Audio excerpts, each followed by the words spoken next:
Eminenza, autorità civili, religiose e militari, presidenti, colleghe e colleghi. Sono lieto di poter portare, assieme ai colleghi tutti, l'apprezzamento e la stima per la scelta fatta dal Patriarca di essere qui assieme a noi.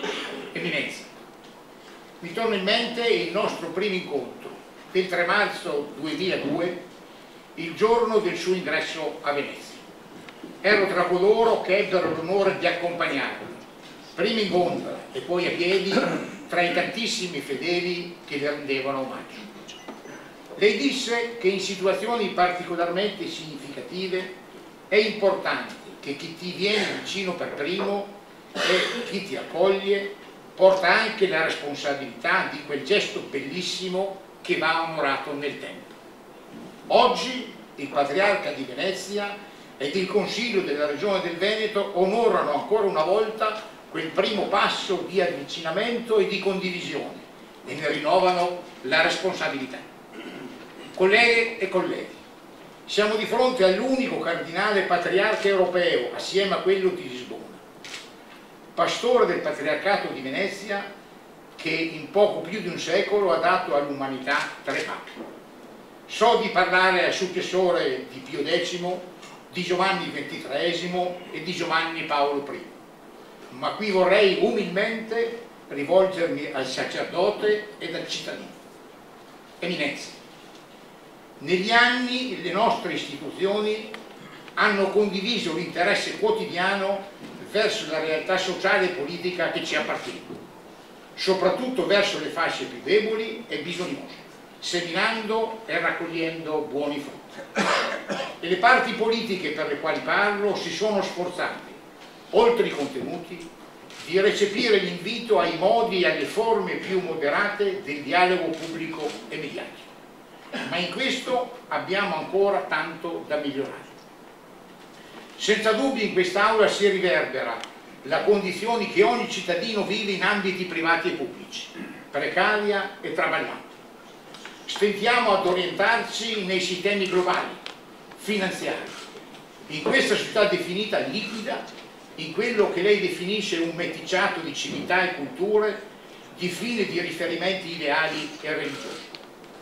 Fenomeni che richiedono responsabilità condivise e una forte coscienza collettiva per poter essere orientati verso le evoluzioni benigne. Viviamo come se fossimo sempre sull'orlo della rottura di ciò che ci sembrava fino a ieri una vita buona. Per questo, nella nostra idea di rinnovata alleanza tra i cittadini veneti, abbiamo voluto insistere sulla responsabilità dei rapporti tra le generazioni. Abbiamo sottolineato la volontà di assicurare l'armonia tra le generazioni, perché attraverso questo profondo legame anche spirituale e non solo di sangue, passa la tradizione e lo slancio vitale. Il legame tra le generazioni è il solo che può garantire l'esperienza della famiglia, della figliolanza, della pienezza della persona. A questo segue naturalmente il rispetto della vita, l'importanza dell'educazione e del lavoro, il legame con il proprio territorio in quanto se ne abbia cura, ed il riconoscimento dell'universalità della condizione umana per noi tutti, che significa fratellanza.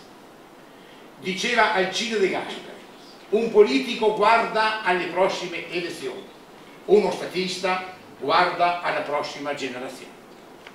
Siamo perciò impegnati nel fare buone scelte di amministrazione, nonostante le risorse siano sempre per definizione scarse e limitate.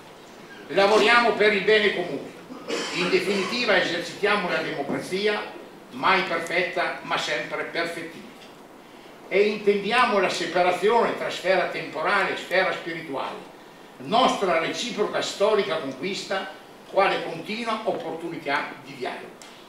Nessun governo potrà produrre cittadini morali, ma è innegabile che sono proprio i cittadini aperti al messaggio cristiano a favorire le democrazie. E questo principio di separazione vale ancora più oggi nell'incontro-confronto con altre popolazioni e altre religioni che non lo contemplano.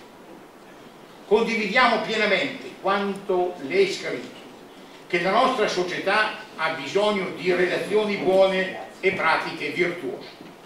E in questo abbiamo dato prova di piena condivisione nelle nostre norme regionali per la scuola, per la tutela del patrimonio religioso e culturale, nel sostegno alla famiglia, al lavoro, all'impresa sociale e dalla grande capacità dei cuori del Veneto che pulsa nell'assistenza e nel volontariato.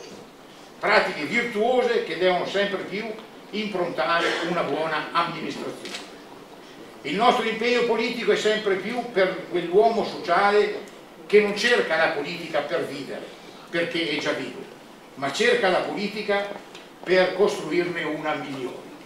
La politica, infatti, la nostra fatica quotidiana, consiste proprio nel costruire un Veneto migliore, un'Italia migliore, in definitiva un mondo migliore. Eminenza, noi vediamo che Venezia e il Veneto sono un compendio dell'universo, paesaggi splendidi e fertili, che sono un dono di Dio.